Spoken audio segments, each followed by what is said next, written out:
KFI AM 640. Bill Handel here.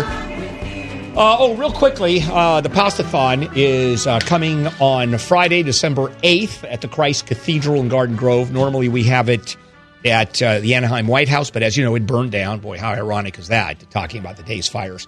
And it burnt down, so we are moving it to the Christ Cathedral, and this is the benefit for Katarina's Club, feeding the kids, the motel kids. Bruno, our great chef, Bruno Serrano, created the Katarina's Club. Right now, feeding more than 3,300 kids a night. Can you imagine that? When we first started, it was 200 kids a night. And that's amazing. Now it's 3,300 kids a night. So anyway, we're telling you this early on because there are a lot of groups, Boy Scouts, schools that are getting together the pasta and the sauce.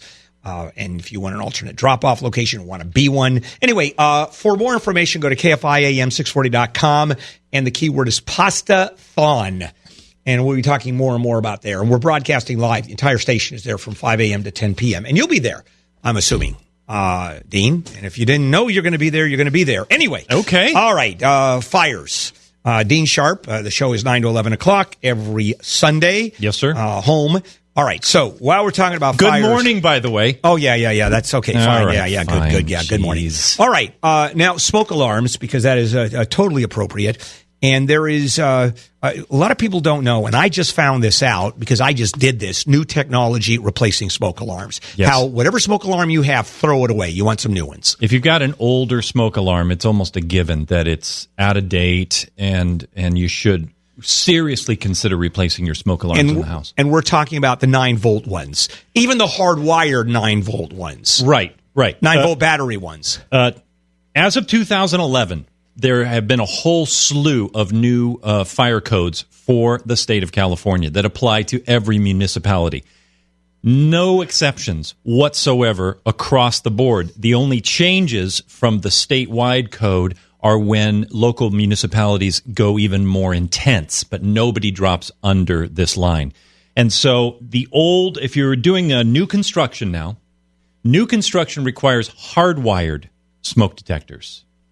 And they required interconnected hardwired smoke detectors, which basically is when the smoke detectors are either communicating through Wi-Fi or Bluetooth with each other, so that when one goes off, they all go off. No matter where you are in the house, you're hearing the blast.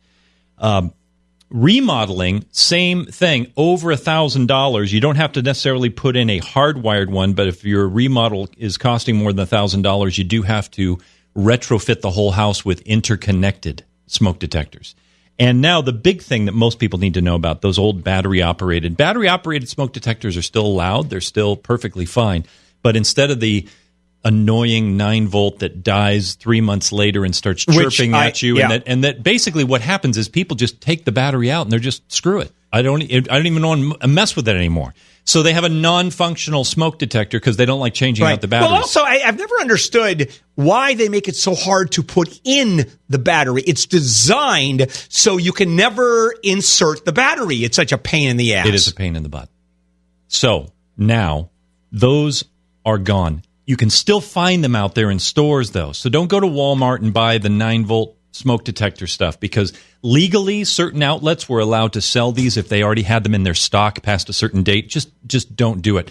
Now, the new battery-operated ones are lithium-ion sealed, non-replaceable 10-year battery. So you're just going to put it up, and it's going to go for 10 years, and you're not going to worry about it ever again. Did. And we just did that. And the nice thing about this, too... But they're not inexpensive. Well, they're not inexpensive, but this is your home. Right. This is your house. And the nice thing about these is that when the battery does go bad, they're sealed. You have to replace the whole unit, but you should, because people don't realize this. Your smoke detector wears out.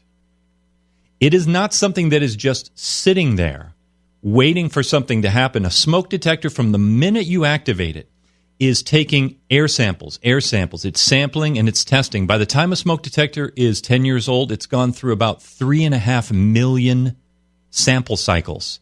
And the response time in the circuitry and the sensors, they wear out. And so it's a great thing to buy the 10-year unit and then replace them. Now, as they are connected, they hardwired What happens if you don't have a hardwire system? That means that there's two kinds of power. One, the electrical power goes to it. That's hardwired, wired into the wiring of your house. But they all have batteries connected to them. They also have a backup lithium battery built into the hardwired unit. So those are I'm talking about the new ones. Cool. I'm talking about the old ones. We, for example, had old smoke detectors hardwired. And at the same time, batteries. Right. Some of the nicer ones have the backup battery, but the backup battery is a 9-volt, and it wears out, too. It is not like the new lithium ions. So the moral of the story is everybody should take a serious look at their smoke detectors, not just because of its effectiveness, and we can get into this, number one, where they're located throughout the house, because I run into people all the time who've put their smoke detectors in the wrong places, and so it causes them more trouble on a daily basis. So where should they go? Okay, and we're going to do it. We're going to do a test right now to see what we've done correctly and what we haven't done in my house. It's a very simple 3-step system. 1, there should be a smoke detector inside every bedroom, inside every sleeping area. So far, so good. 2, there needs to be a smoke detector in the common area just outside of a grouping of bedrooms. So far, so good. 3, there needs to be a smoke detector on each floor of the house, independent of those smoke detectors that I just mentioned. Don't know. So if you have a 2-story, 3-bedroom house, in theory, you should have 6 smoke detectors optimally. 3, 1 inside each bedroom, 1 outside the hallway of the bedrooms, and then 1 in the upstairs and 1 in the downstairs.